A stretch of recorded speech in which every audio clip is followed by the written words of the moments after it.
Greetings everyone, Slurgical here. This is a really fun challenge from Summon the Lesser Maker. Please go and check out his channel, it's an awesome channel. Basically the channel is that you roll for terrain. In this case, it's for a game called Mordheim. I don't think I pronounced the name properly, but I butcher every single word I see in English. I want to thank him for this challenge because it takes me out of my comfort zone, since you guys know I do sci-fi stuff and Mordheim is not sci-fi. The way the challenge works is that you take 6 dice 6 and you roll them, and you want to look for pairs and triples. I rolled triple 2s and it gave me Smithy. The furnace and the toppled anvil makes it obvious what work was done here. Most of the iron and the tools have been looted long ago. Coal and slag litter the floor, but there may be still weapons to be found amongst the debris. I rolled a 1, which is a sword. And this is how the scene should look once the terrain is all done. It's not painted yet, there'll be another video for that. It was my dog Quantum telling me to get on with it. So I went online and found a photo of an anvil, which I'm going to be basing my design off. Once I finish the design, I'll move it on to a sculpt program, which is going to be making the aging of the anvil and the scratches. The crying was my other dog, Janeway, telling me to let her out because she doesn't want to listen to me. I'll be doing the same with the furnace and the sword. I will be downloading images from the internet as a reference guide. So I found a bunch of photos of anvils, and I'm looking for medieval anvils. You can see me drawing in CAD a general shape of the anvil, and once that's all done, I'll be doing something to make it thicker. It's called extruding. There are 2 types of anvils. One of them is casted iron, so they basically have a mold and they cast the hot iron into that mold, and the other way is by forging it. And there's a couple ways you can really tell which way it was done. When you forge it, you can see that the name, the brand, and the date and the weight of the forge anvil is stamped. So they take while it's still hot, they hammer in those information. So there's indent inside of the anvil itself. Now for the poured one, it's embossed. So when they pour the molten iron into the mold, there's a 3D effect of the weight, the date it was made, and what company made it. At this point, I'm working on the pointy end that is called a horn. And in between the horn and the rest of the anvil, there's something called a step. And that's a little flat surface that connects the horn and the rest of the anvil. I tried a few different things. Some of them worked, some of them didn't work. And finally, I came to this. It's always better working in each section separately so you can name them separately and they don't interfere as you're modeling. And then there's no weird artifact like it happened earlier. Now I'm connecting the horn to the steps. Now, once that's done, I'm just playing it around with the adjustments. After a few tries, I realized that the initial shape of the anvil I made was not great. It wasn't going to integrate properly with the horn and the step. So I decided to recreate the anvil shape, and I'm using my original one as a guide for it because I kind of like how it looked. Once I'm happy with the general shape of the body of the anvil, I'm just playing around with the horn and the step to see how to better make the shape that it needs to be. Once that's done, I'm going to cut out from the big rectangle the shape of the anvil that I want by using the spline tool from the CAD program. For those of you who do that sort of things, you probably wonder why I'm using a CAD program and not jumping directly into the sculpt program. And the reason being is that I'm still new at all of this, and the sculpt program I'm not as comfortable yet because I don't really know how to use it properly. And I'm going to use that opportunity of taking the anvil that I designed in the CAD program and then export it into the sculpt program. And in the sculpt program, I'm going to start learning how to use the little tools by destroying the object. It's one of the terms used in 3D sculpting. You can destroy a solid object, like for example, you take a square and then you remove a triangle off it, so you're damaging that square. And for visual interest and all that, I want to to learn how to design an object the way it should be perfectly at its original design, and then age it through the process into the sculpt program.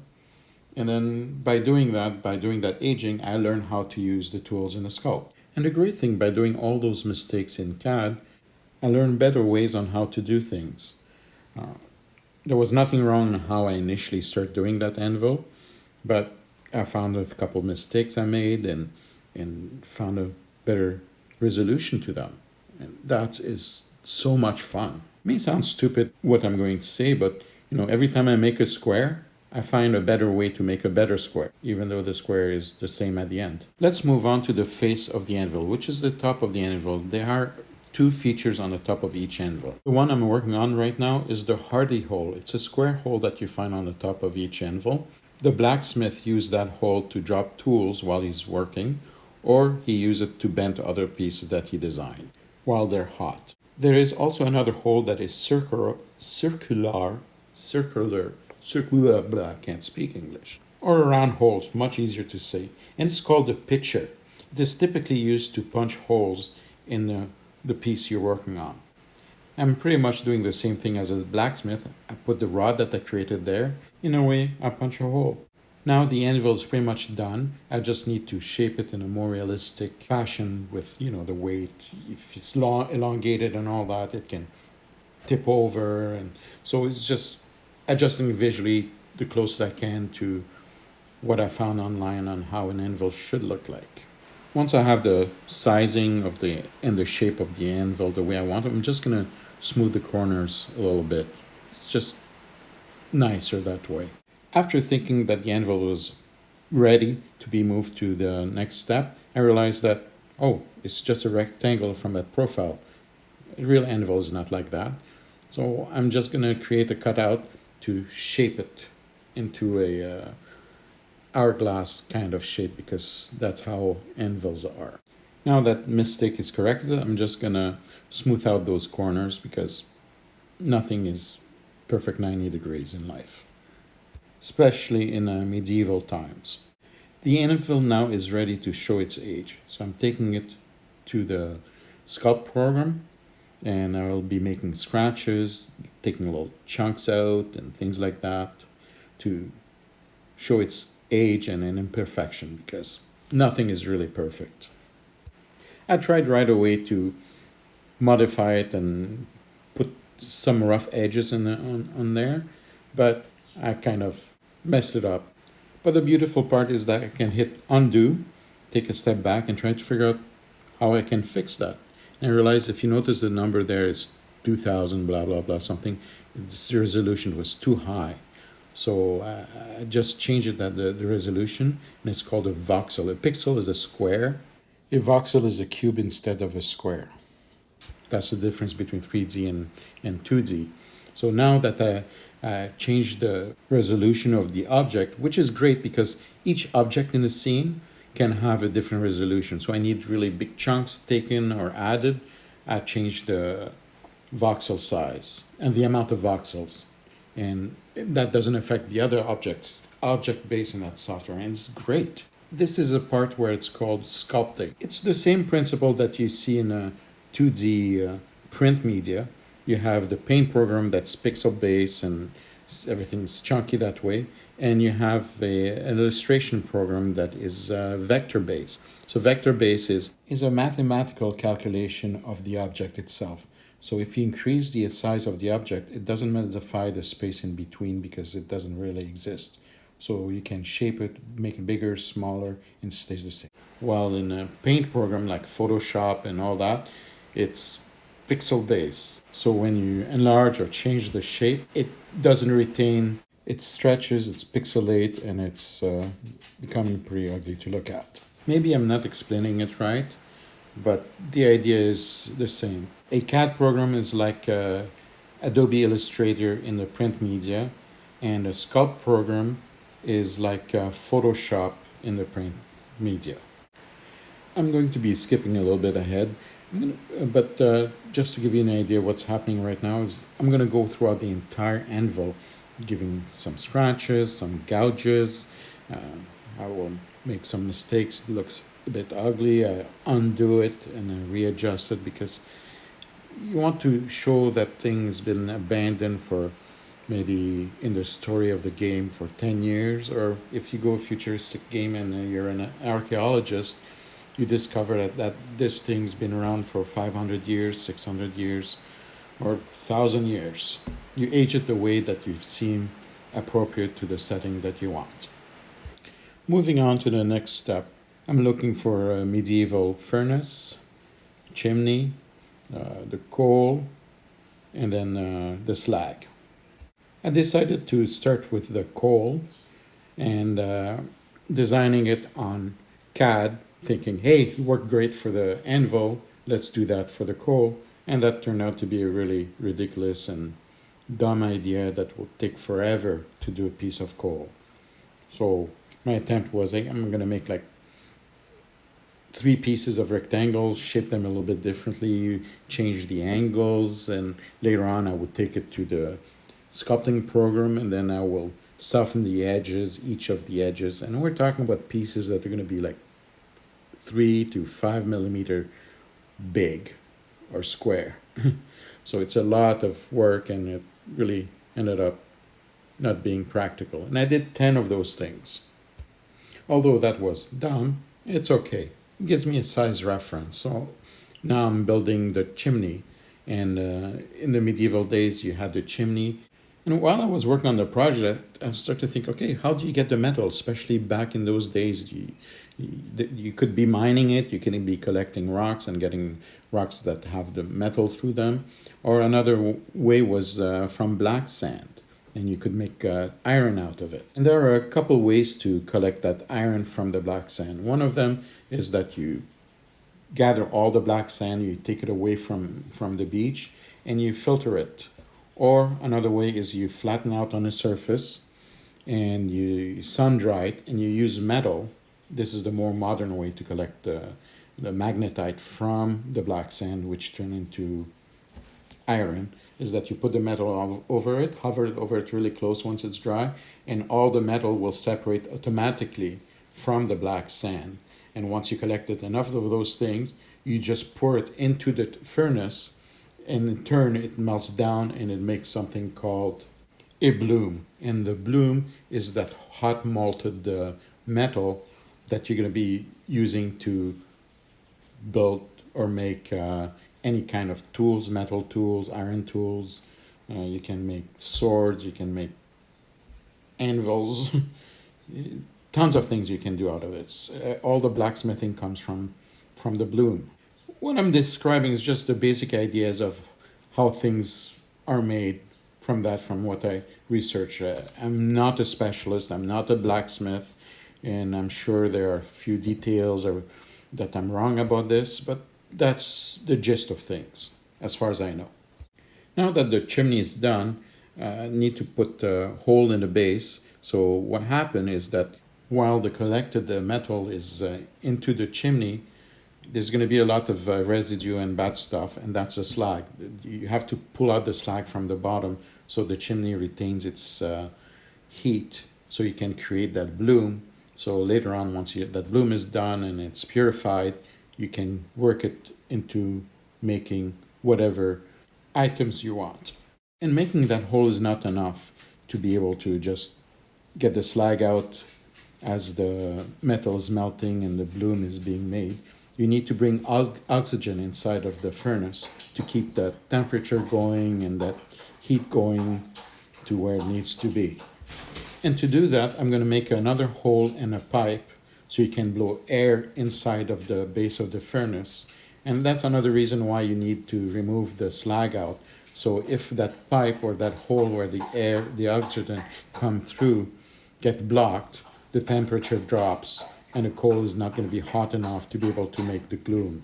And you have to remember, I'm doing this for 28 millimeter or 32 millimeter miniature, so, and 3D printing. So that pipe there is a bit thin, so it's easily going to break. So I'm going to take some liberties in the design that are not part of the original, or how a furnace is done or a chimney is done. because I want it to be able to stand strong and it doesn't break while we play. And I'm going to damage a little bit that pipe with the coal that I'm not going to be using, because I've spent a lot of time making those 10 pieces and I don't feel like they should go to waste without having any use. So I'm just going to place one piece like that around the pipe, and I'm going to remove a section of it. So I will be damaging that pipe in certain spots. I'm not too sure how that's going to turn out when I go into the sculpt program. So that's why another reason why I decided to do some damages to that pipe there, because this has been abandoned, it's been sitting there for a while, and there's a good chance that the pipe gets damaged because of the heat return from the chimney. Moving on to the sculpt program, I'm going to be using a tool called crease, and with the crease tool I'm making cracks and crevices and scratches like I did with the anvil. Once I'm happy with that, I'm going to start using a tool called clay. And what the clay tool is doing is I'm just adding surface to the object. And since this is done on a CAD program that gives it symmetry, I want this to be more organic. So with adding clay, like the way it was originally done, as a material being used for this, well, there's basically bricks. They put bricks, and then after that they attach everything with compressed clay, and it dries and cooks, and you get the final object that I'm aiming for. Let's working on the coal now. For the coal, I'm just going to use a template. I'm making a sphere, and out of that sphere, I'm going to be using the clay tool, and I'm going to shape the coal the way I want. I can stretch it, I can rotate it. So I'll be making maybe something like 5 of them. And once I have those 5 of them, by rotating them and shaping them in different sizes and all that, they're all going to look like they're kind of individual at the end. So I'll have a variety of 5 and multiply it so many times to save time, and modifying each of those variations so they look unique. I can also modify the original piece of clay that was from a sphere and stretching it by using a drag tool. So I'm dragging little corners here and there in weird shape, and every single one of them that I'll be doing from that sphere will be like that as well. Now that the scene with all the coal is done, I'm going to work on the slag. Pretty much the same thing. Start with a sphere, the same sphere I used for the coal, with the difference after I use the drag tool, I'll be using a different tool to poke holes and indentation into the slags. Now the slag is done, I've done a sword. Now the sword, I'm going to leave it in CAD because I don't really want to modify it. And it's a bit chunky because you have to realize this is really, really small. But I'm still sticking it into the sculpt program because I want to add bunch of slags around it and a bunch of coal around it, so it's going to be a separate piece that I will add on later. Now that everything is printed, this is how it looks. I printed the sword by itself just in case that I snap it because it's so small. Sorry for it being outside the camera. It's very tiny, as you can see. I'm dropping everything consistently. Thankfully, I didn't damage the sword that was attached to the piece that I was intending to use. I'm just gluing it with a glue gun now. It's coming to the rescue, and it's the setting up the scene that I want. An interesting thing happened. I decided to, hey, I put a lot of work on those little coal and the slag, and they don't seem to have enough. But let's experiment with the glue gun by making my own little pieces of coal here and there. And it does look like I have the major shakes, but you're partly right. I do have the shakes, but I just went it to higher speed because it's really would be boring. Hopefully this video so far hasn't been boring. It's coming to the end of it, and please don't forget to go and check out Summon the Lesser Maker.